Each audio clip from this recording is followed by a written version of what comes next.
বাসা থেকে ফোন আসছে যে জুই চলে গেছে। তো আমি তো তখন হুট করে দৌড় মানে তাড়াতাড়ি করে বাসা আসছি যে কি বলতেছে এগুলা। তো তার 2 দিন পর জুয়ের সাথে আমার কথা হয়। তো তখন তাকে আমি বলি যে তুমি কেন ছেড়ে গেলা, মানে এটার রিজন কি?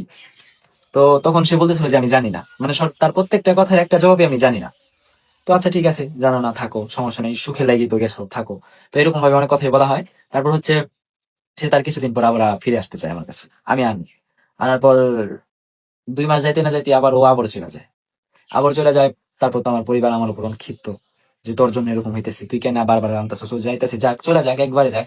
তো আমারও তখন একটা প্রশ্নই যে ভাই যদি থাকার হয় তাহলে থাক, আর যাওয়ার হলে যা, আইতে চাইস না, যে যাস তাহলে রাখিস না, আর যদি থাকোস তাহলে আর যাইতে চাইস না, মানে এরকম আমার প্রশ্ন। তো ও যাওয়ার পর তখনই একই কথা যে না, আমি তোমার কাছে আসবো না। তো এরকম আমার সবকিছু ঠিক ছিল।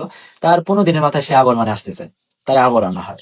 তো আনি, কিন্তু তৃতীয়বার যখন যাই ঈদের পর দিন, মানে তৃতীয়বার সেই ঈদের পর দিন আমার ছেড়ে দেয়। তো আমি ঈদের দিন তারে নিয়ে ঘোরাঘুরি করে প্লাস তার বাসায় দিয়া, তারপর তারপরের দিন আমার ফ্রেন্ডের সাথে ঘুরতে যাই, ফ্রেন্ডদেরকে সময় দিই। তো ফ্রেন্ডদের সাথে ঘুরতে যাওয়ার পর রাত তখন বাজে 7টা, 7টার সময় মানে বাসাতে কল আসছে যে চুইরে পাওয়া যাইতেছে না। মানে কি একটা অবস্থা, তখন ঘুরতে গেছি, মানে তখন তাড়াহুড়া করে বাইক নিয়ে তাড়াতাড়ি করে বাসায় আসা। আসার পর দেখি যে সব ব্যাগ ঠেক গুছায়, মানে ও আগে থেকে ওর প্ল্যান যে ও চলে যাইবো। প্লাস ও মানে সব ব্যাগ ঠেক কাপড় চোপড় গুছায় আগে ওই পাশের রুমে রেখে দিছিল। তো এখান থেকে গাড়ি আসছে, ও গাড়িতে উঠে চলে গেছে, মানে আগে থেকে ওর প্ল্যান। তো আমি আদৌ জানি না যে মানে কিভাবে গেছে, গাড়িতে গেছে না হয়তো বা গাড়িতে আমার হচ্ছে কিছু শুভাকাঙ্ক্ষী দেখছে, মানে একটা সিএনজি যেতেছিল, হয়তো ওই সিএনজি করে চলে গেছে। যাই হোক চলে গেছে। তো যাওয়ার পর ওর সাথে আমার কোনো যোগাযোগ নাই 15 দিন। তো 15 দিন পর যোগাযোগ হয়। তো ও বলে যে আমি আমার বাসায় চলে আসছি, তুমি আমার নিয়ে চিন্তা করো না, তুমি তোমার লাইফটা গুছাই নাও, আমার নিয়ে আর চিন্তা ভাবনা করো না। আমি বললাম আচ্ছা ঠিক আছে। তো এভাবেই সবকিছু যাইতেছিল।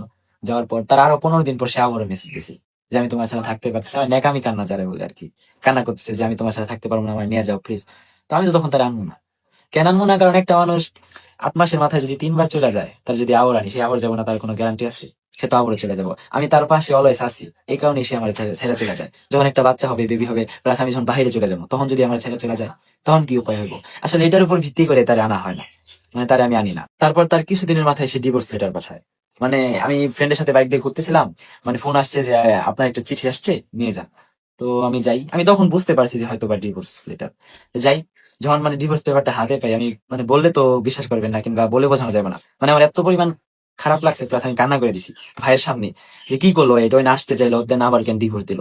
তো যাই হোক ডিভোর্স দিছে একতরফা ভাবে, মানে পাঠাইছি ডিভোর্স, মানে আমার আমি যে সাইন করবো এরকম কোনো অপশন নাই, মানে একতরফা ভাবে ও ছাড়াছাড়ি করে দিছে। তো